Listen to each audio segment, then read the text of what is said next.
안녕하세요. 포유 한율연구소입니다.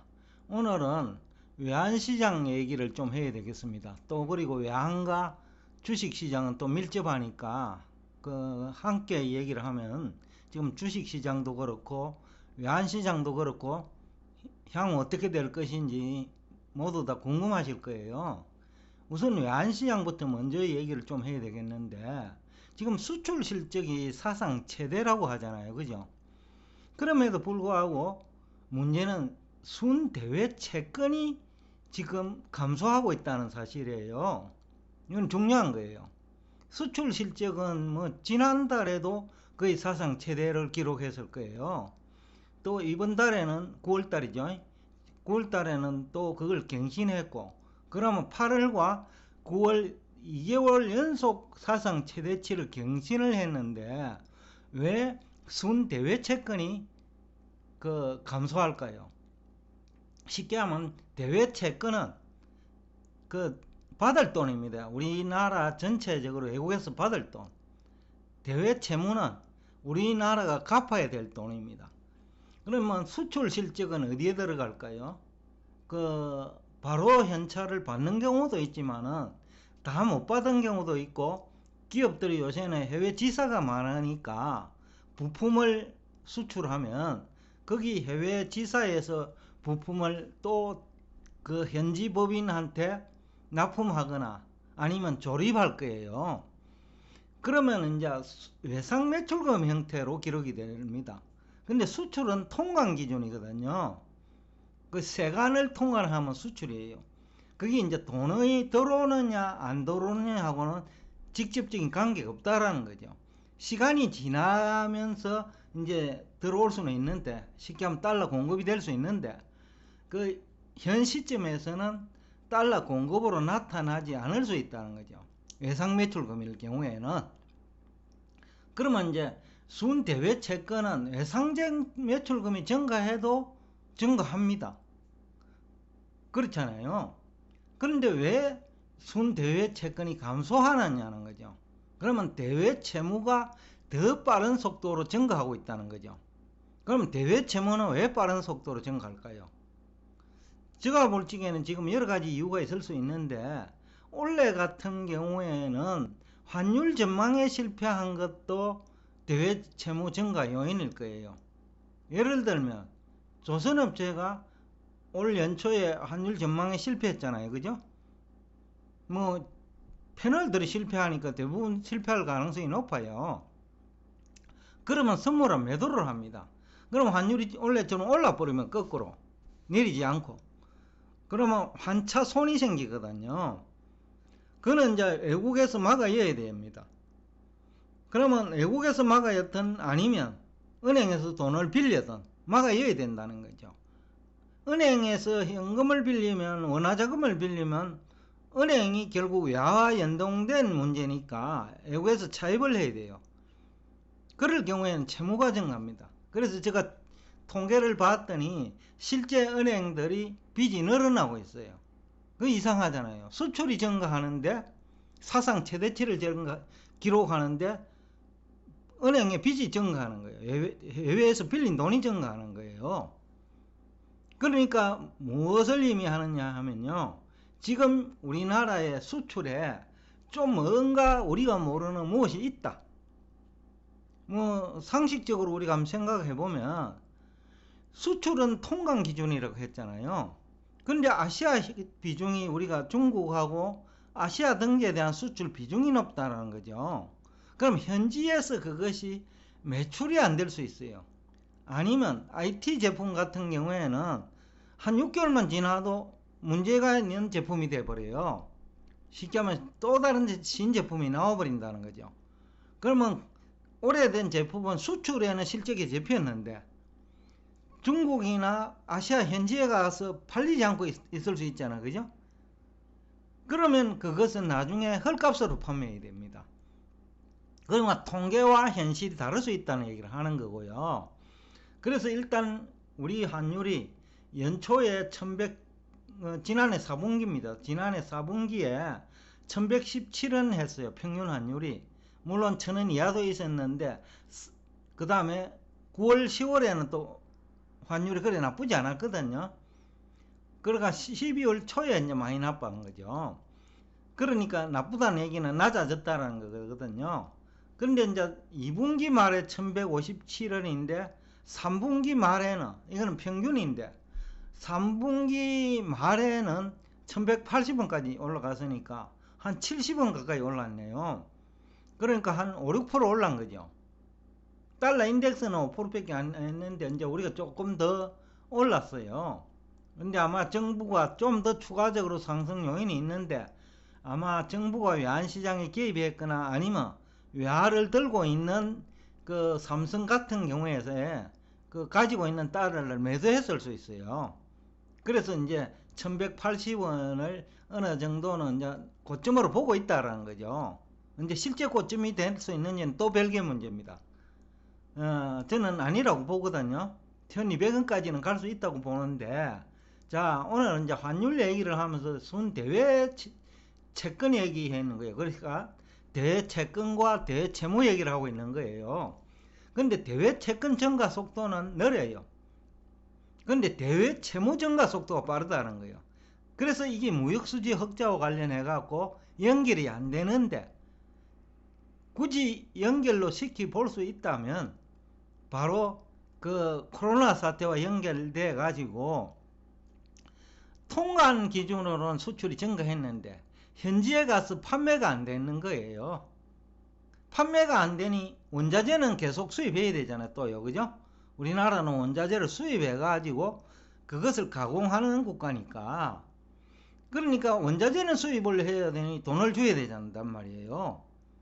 그러니까 원자재 수입 대금은 또 원자재 가격까지 올라가니까 높아지죠. 그래서 부채가 증가하는 거죠. 달러 수급에 불균형이 생긴다는 거예요. 여러분 어떻습니까? 이게 외환시장이 주식시장과 연계되어 있는데 여기서 지금 여러분들이 뭔가 하나 그 느낄 수 있잖아요. 그러면 기업의 실적이 나빠진다는 얘기입니다. 기업의 실적, 수출은 일어나는데, 그리고 또 앞에서 얘기한 대로 아시아 쪽이 코로나 사태로 베트남, 인도가 홍역 치르고 있잖아요. 인도네시아 등도 마찬가지일 거예요. 그러면 그쪽에 수출 제대로 안 되는데 세관을 통관만 한 수출 물량이 많다는 겁니다. 세관을 통관만 한. 근데 현지에서는 판매가 안 될 수 있죠. 근데 원자재는 또 계속해서 수입을 해야 또 만들 수 있죠. 쉽게 하면 그게 연결이 안 된다는 겁니다. 실제 수출과 판매와 연결이 안 되는 수출. 이게 이제 과거에 없었던 현상이에요. 10년 전만 하더라도 이런 현상은 없었거든요. 왜냐하면 현지 법인이 많지 않았기 때문에. 지금 뭐 러시아, 인도, 중국, 우리나라 현지 법인들 엄청 나가 있거든요. 그러니까 이제 달러 공급하고 또 영업 실적하고 또 수출하고 흐름이 안 맞는 거죠. 옛날에는 이 흐름이 일치됐는데, 왜냐하면 옛날에는 수출하면 그것이 바로 달러 공급이에요. 근데 지금 현지 법인이 많아가지고 수출로 해도 달러 공급하고 연결되지 않는다는 거죠. 그런 이제 현상 때문에 지금 채무가 증가한다. 은행에 차입금이 증가하는 거예요. 원자재 수입은 해야 되니까 달러가 필요하죠. 그런데 수출은 했는데 달러 공급이 안 될 수 있는 거죠. 외상 매출급 형태로 그 수출을 했기 때문에. 그러면 이런 문제가 생긴다는 거죠. 채무가 증가하는 거죠. 차입금이 증가하는 거죠. 이 얘기는 이제 기업의 영업 실적이 사실상 악화되고 있다는 증거죠. 사상 최대 수출임에도 불구하고. 그래서 정권 전문가는 환율을 모르면 안 된다고 얘기한 거죠. 제가 이제 9월 지금 11월 한 9일인가 그 시기에 사실은 그 이전에 자료는 작성한 겁니다. 자료는 작성한 건데 한 7일 전에 제가 이제 대부분 조금 너무 양이 많아가지고 지금 11월 말까지 다 돼가 있어요. 그런데 뭐 순서대로 올리다 보면 어떤 좀 빨리 올라가고 이러는데, 그러다 보니 일찍 한 얘기들이 이제 조금 10일 정도 늦게 그 사실상은 이제 공개가 되는 건데, 여하튼 지금 현재 이제 주식시장은 왜 외국인이 매도합니까? 외국인은 이것을 크로스 체크 다 하고 있다는 거예요. 왜냐하면 홍콩 그 JP 모간이라고 하면 홍콩 지점도 있거든요. JP 모간 그 정보 다 들어온다는 거죠. 현지 상황을. 그러니까 외국인들은 행동을 매도로 전환한 거예요. 지난해 말부터. 원래 들어가고는 순매도란 말이에요. 전체적으로. 어쩌다 하면서 사기는 하지만은, 그러나 전체적인 흐름은 외국인은 우리나라 주식을 순매도하고 있다. 왜 매도하느냐? 정권 전문가들은 그냥 외국인이 매도하니까 라고 얘기를 합니다. 그래서 주가가 하락한다는 거예요. 포유환율연구소는 왜 외국인이 매도하는지를 지금 얘기하고 있는 거예요. 수준이 다르다는 거죠. 쉽게 하면 정권 전문가라도 외환을 아는 정권 전문가와 외환을 모르는 정권 전문가는 클래스가 다르다라는 얘기를 지금 하고 있는 거예요.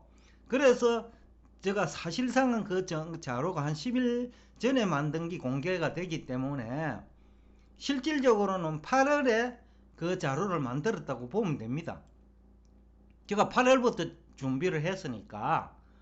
그러니까 주가를 이미 그때부터 2800이 바닥일 수밖에 없다 라는 얘기를 한 거예요.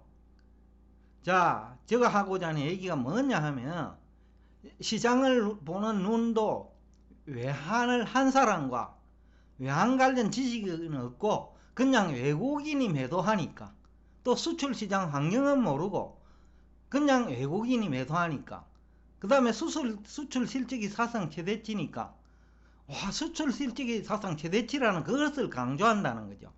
사실은 외상 매출금이 많고 현지에는 판매되지 않은 그 수출이 있다는 거거든요. 판매되지 않는다는 것은 기업 입장에서는 그 재무구조 악화 요인이거든요. 외국인은 다 알고 있다는 거죠. 그래서 팔고 있는 거예요. 자, 이 얘기를 지금 하고 있는 거고, 그 다음에 이제 자본수지 측면에서는 적자가 나올 수 있어요. 그러면 손실이 생기잖아요. 전체적으로. 예? 우리나라 전체적으로는 손실이 생기면서 자본수지 측면에서 그 대외 채권이 감소하는 거예요. 받을 돈이. 이제 돈을 빌렸다면 나중에 손실이 일어나면 빌린 돈이라면 갚아야 되잖아요.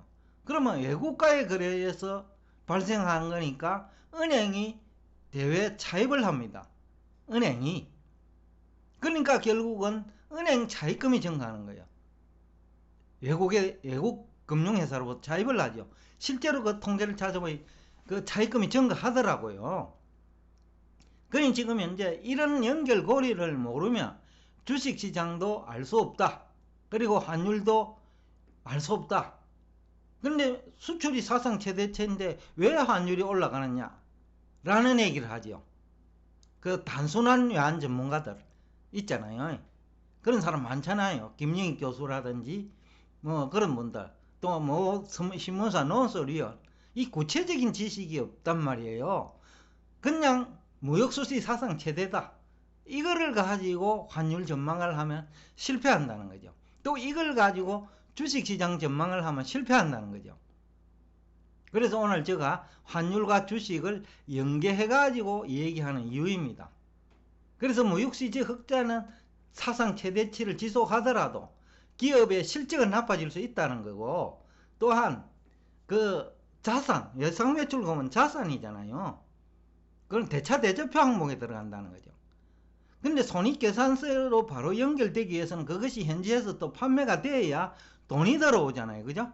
예상매출금이 이제 매출이 된다는 거죠. 그거 돈이 들어오는 매출금이 된다는 겁니다. 그리고 또 예상매출을 한 거는 나중에 감가상각해야 될 것도 있어요.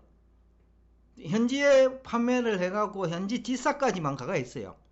근데 현지 지사에서는 요새 코로나 사태로 판매가 잘 안 될 수 있죠. 그러면 한 3, 4개월 내지 6개월까지 딜레이 돼버리면, 연기돼 버리면 가격을 할인해 줘야 돼요. IT 제품 같은 경우에는. 그러면 또 거기서 외상매출금하고 실제 그 손익계산서에 나타나는 금액은 다를 수 있거든요. 그만큼 이제 여러분들이 외환을 모르면 주식을 알 수 없다는 얘기를 하고 있는 거고, 또 조선업체들이 그 선물 매도했잖아요. 이거는 뭐 몇 번 얘기했으니까 생략하는데, 원자재 가격은 줘야 돼요. 원자재 부품 수입해야 되니까. 그거는 수입한다고 돈이 들고, 그 다음에 환율에 대응에 실패해 버리니까 환차 손이 생긴 거예요. 근데 그것이 결국은 외환과 관련되어 있기 때문에 은행 차입금으로 증가합니다. 그래서 환율이 이렇게 올라온 거예요. 그런데 그걸 모르고 달러 공급량이 늘어나면 곧 단순한 지식이 있잖아요. 그러면 그 달러 가치가 하락하는데 그 지식밖에 없으니 결국 환율 전망에 실패할 수밖에 없죠. 그러니까 여러분들이 환율 전문가가 갖춰야 될 조건이 어떤 사람인지, 또 주식 전문가가 갖춰야 될 조건이, 정권 전문가가 갖춰야 될 조건이 어떤 사람인지 오늘 느꼈을 거예요. 오늘도 끝까지 들어주셔서 대단히 감사합니다. 다음 시간에도 차별화된 정보를 가지고 여러분을 찾아뵙겠습니다. 감사합니다.